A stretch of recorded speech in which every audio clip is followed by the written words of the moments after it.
नमस्कार दोस्तों, पीएलटेक्स में आपका बहुत बहुत स्वागत है। दोस्तों आज के इस क्लास में यूपी ट्रिपल सी एजीटी 2024 के लिए एग्रीकल्चर के क्वेश्चंस की क्लास को लेकर आया हूं। और इस क्लास में हम लोग यूपी प्रवक्ता चयन परीक्षा 2011 का क्वेश्चन पेपर लेकर आया हूं और इस क्वेश्चन पेपर के क्वेश्चंस को सॉल्व करेंगे। सभी क्वेश्चंस बहुत ही महत्वपूर्ण हैं और आप सभी क्वेश्चंस को अटेम्प्ट करने की कोशिश करिए और वीडियो के अंत तक आप लोग बने रहें। तो दोस्तों, यदि आप चैनल पर नए हैं तो चैनल को सब्सक्राइब कीजिए, लाइक कीजिए, शेयर कीजिए। आइए शुरू करते हैं दोस्तों इस क्वेश्चन पेपर के क्वेश्चन नंबर फर्स्ट से। क्वेश्चन नंबर फर्स्ट है, तेल उत्पादन के पौधों के लिए सबसे महत्वपूर्ण तत्व इनमें से कौन सा है। तो यहाँ पर आपको आंसर देना है। तो राइट आंसर की बात करें तो ऑप्शन बी हो जाएगा, सल्फर इसका सही जवाब बनेगा। दोस्तों, तेल उत्पादन के पौधों या तिलहनी फसलों के उत्पादन में सबसे महत्वपूर्ण तत्व सल्फर गंधक है। और तिलहनी फसलों में गंधक की कमी के लक्षणों की बात करें तो पौधों की पूर्ण रूप से सामान्य बढ़ोतरी नहीं हो पाती है और जड़ों का विकास भी कम होता है और पौधों की ऊपरी पत्तियों का रंग हल्का फीका आकार में छोटा हो जाता है और जड़ों की वृद्धि कम हो जाती है। ये सल्फर की कमी के लक्षण हैं, तो आप लोग ध्यान रखिएगा। नेक्स्ट, पौधों को जिन दो तत्वों की अधिकतम आवश्यकता होती है वह नाइट्रोजन और इनमें से आपको बताना है। तो यहाँ पर राइट आंसर हो जाएगा दोस्तों ऑप्शन ए, पोटासियम इस क्वेश्चन का सही जवाब बनेगा। दोस्तों नेक्स्ट क्वेश्चन नंबर थर्ड है, केन अम्ल बनाने वाला उर्वरक नहीं है क्योंकि इसमें उपस्थित है। तो यहाँ पर आपको बताना है। तो थर्ड का आंसर हो जाएगा दोस्तों ऑप्शन बी, नाइट्रेट इस क्वेश्चन का सही जवाब बनेगा। दोस्तों नेक्स्ट क्वेश्चन 4 है, वर्तमान में भारत की सर्वाधिक यांत्रिकी खेती की फसल इनमें से कौन सी है। तो 4 का आंसर हो जाएगा ऑप्शन बी, गेहूं। नेक्स्ट, जल के समान अणुओं के बीच कार्यरत बल क्या कहलाता है। तो यहाँ पर राइट आंसर हो जाएगा ऑप्शन बी, आसंजक बल कहलाता है। नेक्स्ट है, पूर्ण रूप से आवेशित बैटरी का अपेक्षित घनत्व कितना होता है। तो 6 का आंसर हो जाएगा ऑप्शन बी, 1.10। नेक्स्ट, धान के थ्रेसर में कहाई करने वाले ड्रम का प्रकार होता है। तो किस प्रकार का होता है। तो यहाँ पे राइट आंसर हो जाएगा छड़ के प्रकार का होता है। नेक्स्ट क्वेश्चन नंबर 8 है, भूमि की नमी का मापन किसके द्वारा किया जाता है। तो इनमें से आपको सही विकल्प का चयन करना है। तो राइट आंसर की बात करें तो ऑप्शन सी हो जाएगा, टेंसियोमीटर के द्वारा भूमि की नमी का मापन किया जाता है। नेक्स्ट है, रीपर का प्रयोग किसके लिए किया जाता है दोस्तों। तो यहाँ पर 9 का आंसर आप लोग दीजिए।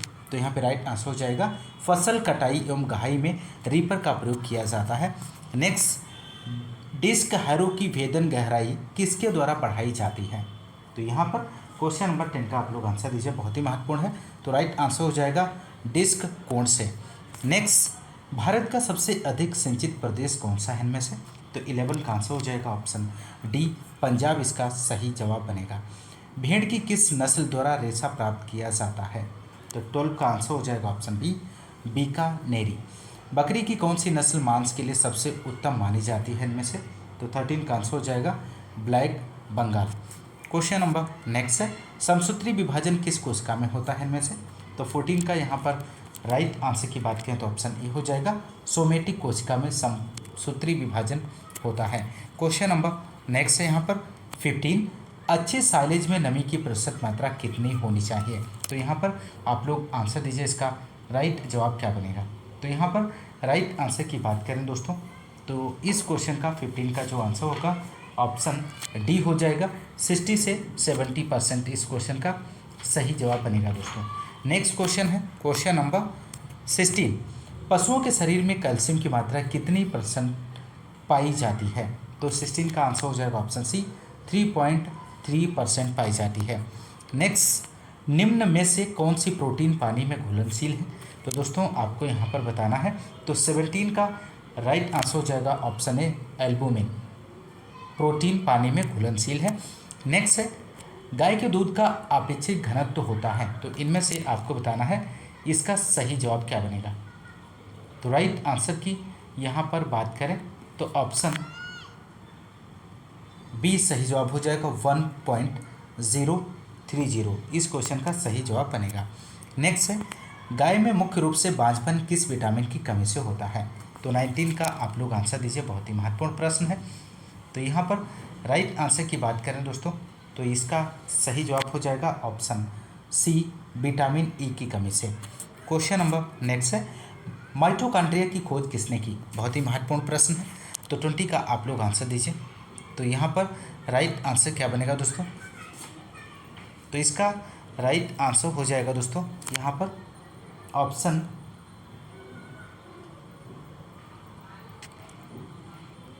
ऑप्शन सी हो जाएगा, आल्टमैन ने माइटोकॉन्ड्रिया की खोज की थी। नेक्स्ट क्वेश्चन नंबर 21, वातरंध्र के क्या कार्य हैं इनमें से? तो वातरंध्र के कार्य आपको बताना है इनमें से। तो यहाँ पर राइट आंसर की बात करें दोस्तों, तो ऑप्शन सी हो जाएगा, वायुमंडल से गैसों का आदान प्रदान करना वातरंध्र के कार्य हैं।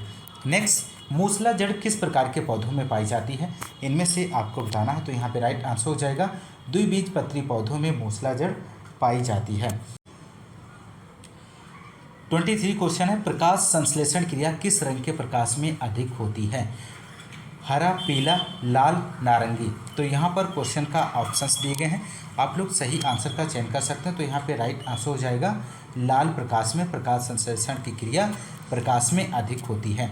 नेक्स्ट है, निम्न में से कौन सा पदार्थ प्रकाशानुवर्तन से संबंधित है? तो 24 का यहाँ पे आंसर हो जाएगा ऑप्शन सी, ऑक्सीन। इस क्वेश्चन का सही जवाब बनेगा। नेक्स्ट क्वेश्चन है, पौधों में माइटोकॉन्ड्रिया का आकार होता है? तो आकार यहाँ पर बताना है। तो राइट आंसर हो जाएगा ऑप्शन बी, लंबवत इसका सही जवाब बनेगा दोस्तों। यूकैरियोटिक कोशिकाओं के कोशिका द्रव्य में अनेकों सूक्ष्म लंबवत के आकार की संरचनाएं पाई जाती हैं, जिन्हें माइटोकॉन्ड्रिया कहा जाता है, और ये बैक्टीरिया तथा नीले हरे शैवालों की कोशिकाओं को छोड़कर पौधों तथा जंतुओं की समस्त जीवित कोशिकाओं में पाए जाते हैं। नेक्स्ट, निम्नलिखित में से किस यौगिक में सबसे अधिक मात्रा में फ्री एनर्जी पाई जाती है? तो 26 का आंसर हो जाएगा option B, phosphoenol pyruvate. Option B यहाँ पर सही जवाब बनेगा दोस्तों। नेक्स्ट क्वेश्चन है, बीजों में भौतिक परिवर्तन कब होता है? बीज बुआई के समय, बीज भंडारण के समय, ऑक्सीजन वितरण के समय, बुआई एवं भंडारण के समय। तो 27 का यहाँ पर आंसर हो जाएगा, बीज बुआई के समय बीजों में भौतिक परिवर्तन होता है। क्वेश्चन नंबर नेक्स्ट है, पौधों में जल की हानि होती है? तो यहाँ पर 28 का आंसर क्या बनेगा? तो राइट आंसर की बात करें तो ऑप्शन सी हो जाएगा, रंध्रों, पर्ण धोतक कोशिकाओं की कोशिका भित्ति तथा जल रंध्रों से पौधों में जल की हानि होती है। तो यहाँ पर ऑप्शन सी इसका सही जवाब हो जाएगा दोस्तों। क्वेश्चन नंबर, पौधों में रंध्र के बंद होने में सहायक हार्मोन इनमें से आपको बताना है। क्वेश्चन नंबर 29 का आंसर क्या होगा? तो राइट आंसर की बात करें यहाँ पर, तो राइट आंसर हो जाएगा ऑप्शन बी, अवशेषिक अम्ल। इसका सही जवाब बनेगा। पौधों के रंध्र के बंद होने एवं खुलने में सहायता करने वाला हार्मोन अवशेषिक अम्ल होता है। यह एक वृद्धिकारक पादप हार्मोन है। यह बीजों को सुषुप्तावस्था में रखता है और पत्तियों के विलंघन में मुख्य भूमिका निभाता है। तो इस बात को भी आप लोग ध्यान रखिएगा। पौधों में जल का निष्क्रिय अवशोषण मुख्यतः होता है। तो यहाँ पर 30 का आप लोग आंसर दीजिए। तो राइट आंसर की बात करें तो ऑप्शन ए यहाँ पर सही जवाब हो जाएगा, वाष्पोत्सर्जन अभिकर्षण के कारण इसका सही जवाब बनेगा। नेक्स्ट, सूखे बीजों को पानी में भिगोने पर फूलने का कारण इनमें से आपको बताना है। तो 31 का आंसर हो जाएगा ऑप्शन सी, अम्बिशन इसका सही जवाब बनेगा दोस्तों।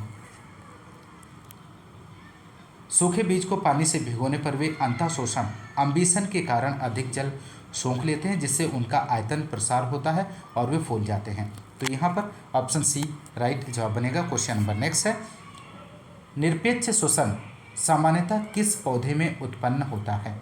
तो 32 का आप लोग आंसर दीजिए। तो यहाँ पर राइट आंसर की बात करें तो ऑप्शन डी हो जाएगा, वेकर्स ईस्ट इसका सही जवाब बनेगा दोस्तों। नेक्स्ट क्वेश्चन है क्वेश्चन नंबर 33, सूर्य प्रकाश की हरी किरणों का अवशोषण किसके द्वारा होता है? तो 33 का आप लोग आंसर दीजिए। तो यहाँ पे राइट आंसर हो जाएगा, कैरा टी वात इसका सही जवाब बनेगा, ऑप्शन बी इसका सही जवाब है।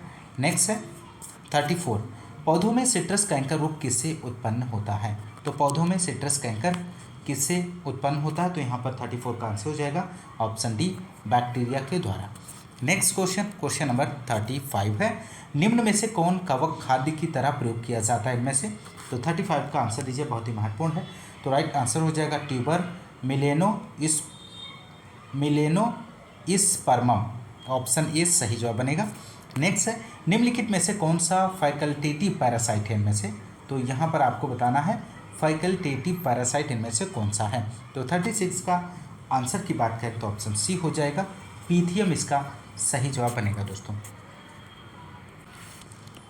पीथियम फैकल्टेटिव पैरासाइट है दोस्तों, ऑप्शन सी यहाँ पर राइट जवाब बनेगा। विषाणु में उपस्थित होता है केवल आरएनए, केवल डीएनए, आरएनए तथा डीएनए, ना तो आरएनए और ना ही डीएनए। तो यहाँ पर 37 का आप लोग आंसर दीजिए। तो राइट आंसर हो जाएगा ऑप्शन सी, आरएनए तथा डीएनए विषाणु में उपस्थित होता है। नेक्स्ट, सबसे सूक्ष्म स्वतंत्र रहने वाला जीव इनमें से कौन सा है? तो 38 का आंसर हो जाएगा ऑप्शन बी, माइकोप्लाज्मा, ध्यान रखिएगा। नेक्स्ट है, निम्न में से कौन सा कवक बर्ड्स नेस्ट के नाम से जाना जाता है? बहुत ही महत्वपूर्ण प्रश्न है। तो 39 का आप लोग आंसर दीजिए, इसका सही जवाब क्या बनेगा?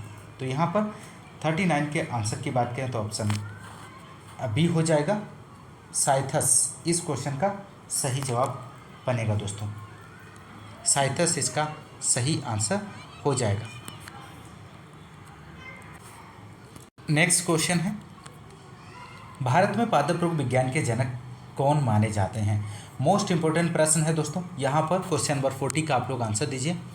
तो राइट आंसर की यहाँ पर बात करें तो ऑप्शन सी हो जाएगा, इजे बटलर इसका सही जवाब बनेगा दोस्तों।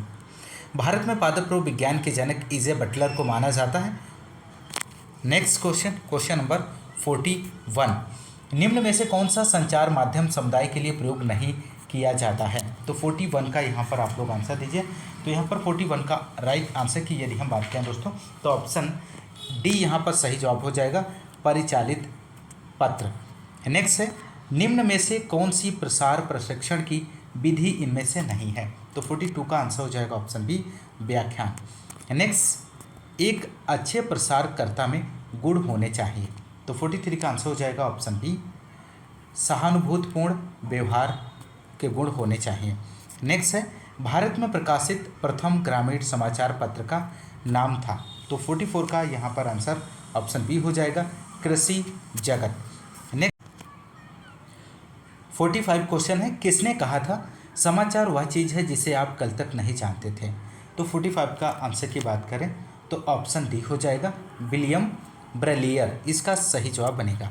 नेक्स्ट है, सामुदायिक विकास योजना के प्रारंभ होने का वर्ष इनमें से आपको बताना है। बहुत ही महत्वपूर्ण प्रश्न है, इसका राइट जवाब क्या बनेगा? तो यहाँ पर राइट आंसर की बात करें दोस्तों तो ऑप्शन बी इसका सही जवाब हो जाएगा, 1952। नेक्स्ट, सेवाग्राम योजना किसके द्वारा प्रारंभ की गई है? तो सेवाग्राम योजना महात्मा गांधी के द्वारा प्रारंभ की गई है। इस बात को भी आप लोग ध्यान रखिएगा, बहुत ही महत्वपूर्ण प्रश्न है। नेक्स्ट क्वेश्चन नंबर 48 है, पंडित या पुजारी नेता किस प्रकार में आते हैं? तो 48 का आंसर हो जाएगा ऑप्शन सी, धार्मिक नेता के अंतर्गत आते हैं। नेक्स्ट, अर्थशास्त्र के पिता कौन कहलाते हैं? इनमें से आपको बताना है। तो राइट आंसर की यदि हम बात करें यहाँ पर तो राइट आंसर हो जाएगा ऑप्शन डी, एडम स्मिथ, इसका सही जवाब बनेगा। अर्थशास्त्र के पिता एडम स्मिथ को कहा जाता है। एडम स्मिथ एक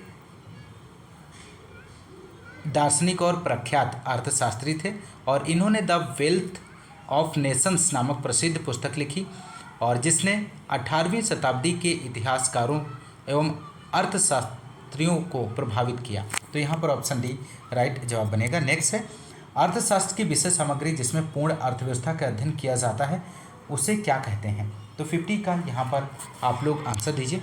तो राइट आंसर की बात करें तो यहाँ पर राइट आंसर ऑप्शन ए हो जाएगा, व्यापक अर्थशास्त्र कहते हैं।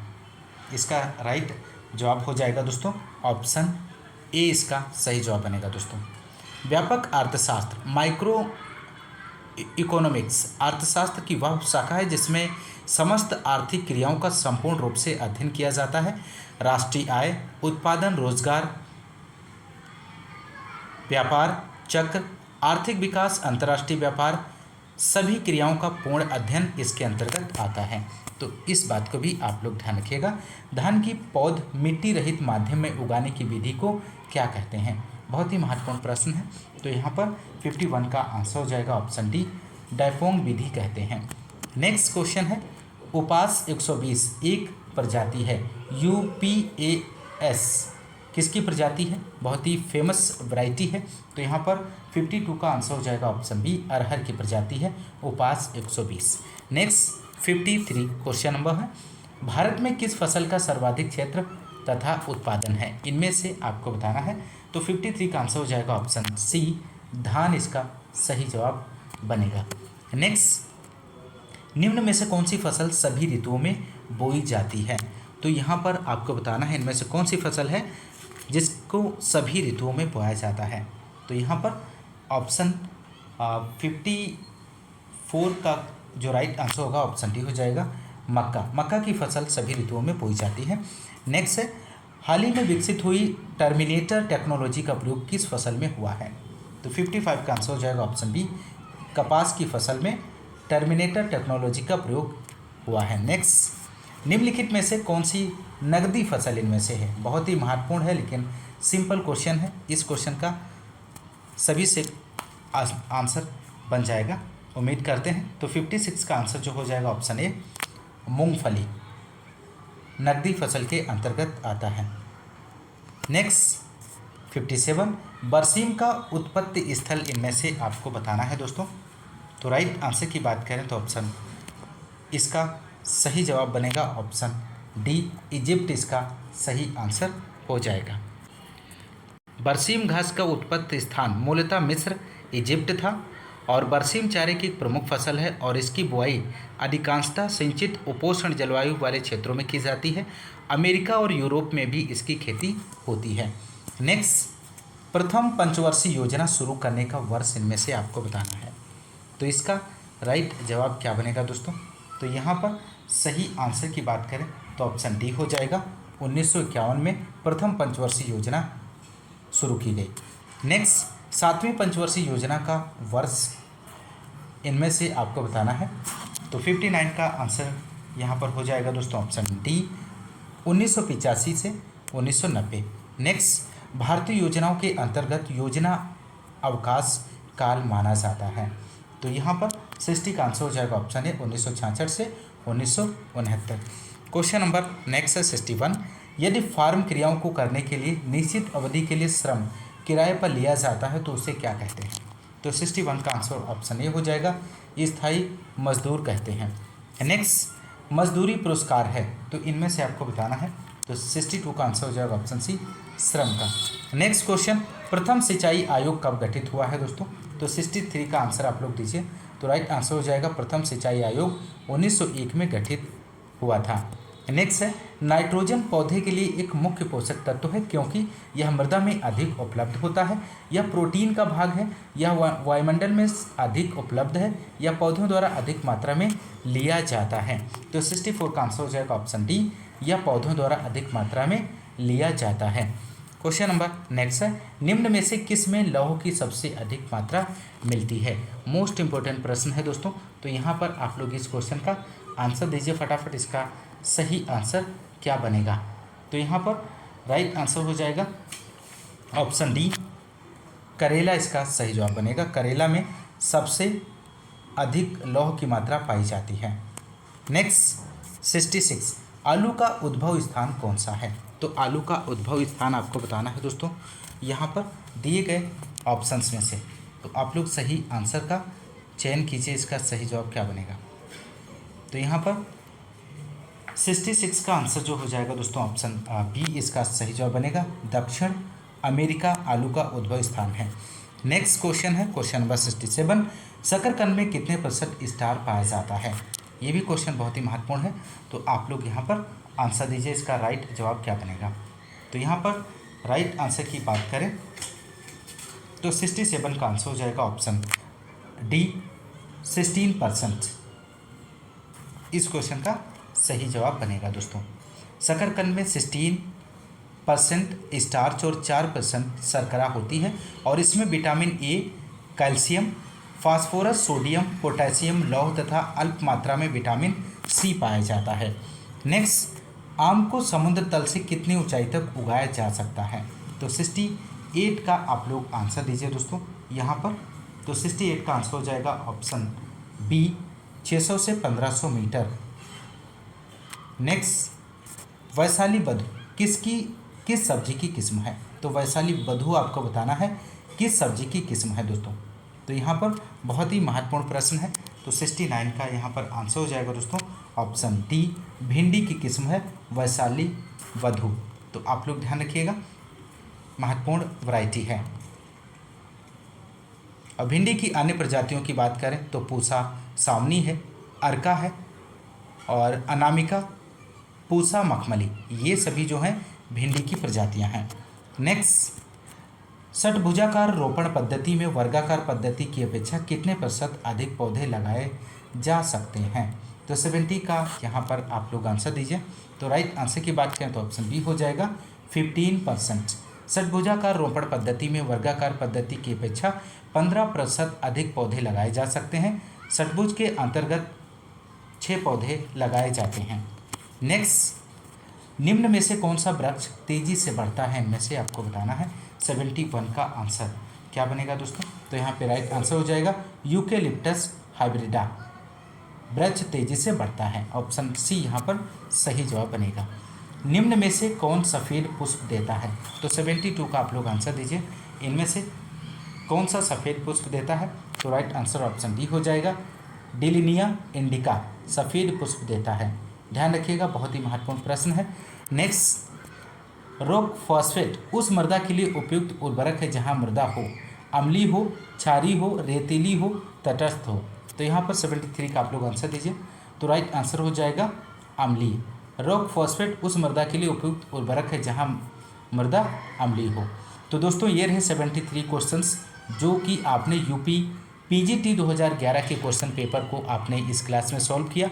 और ये सभी क्वेश्चंस जो इसमें शामिल किए गए हैं, ये सभी क्वेश्चंस आपको वही क्वेश्चंस कराए गए हैं जो आपके यूपी एजीटीए 2024 के सिलेबस पर आधारित क्वेश्चंस को ही इस वीडियो में मैंने कवर किया है और बाकी की क्वेश्चंस को मैंने यहाँ से स्किप कर दिया है। तो आप लोग यदि आप चैनल पे नए हैं तो चैनल को सब्सक्राइब कीजिए, लाइक कीजिए, शेयर कीजिए और यदि आप चैनल पे नए हैं तो चैनल को सब्सक्राइब जरूर कीजिएगा दोस्तों। और इसी तरह आप इस चैनल के माध्यम से यूपी एजीटीए 2024 की कंटिन्यू प्रिपरेशन करते रहिए और पर डे आपको क्लास मिल रही है और उसकी पीडीएफ भी आपको टेलीग्राम चैनल पर निःशुल्क अवेलेबल कराई जा रही है। तो आप लोग इस चैनल को ज़्यादा से ज़्यादा सपोर्ट करते रहिए और मैं आपके लिए इसी प्रकार वीडियो लाता रहूँगा।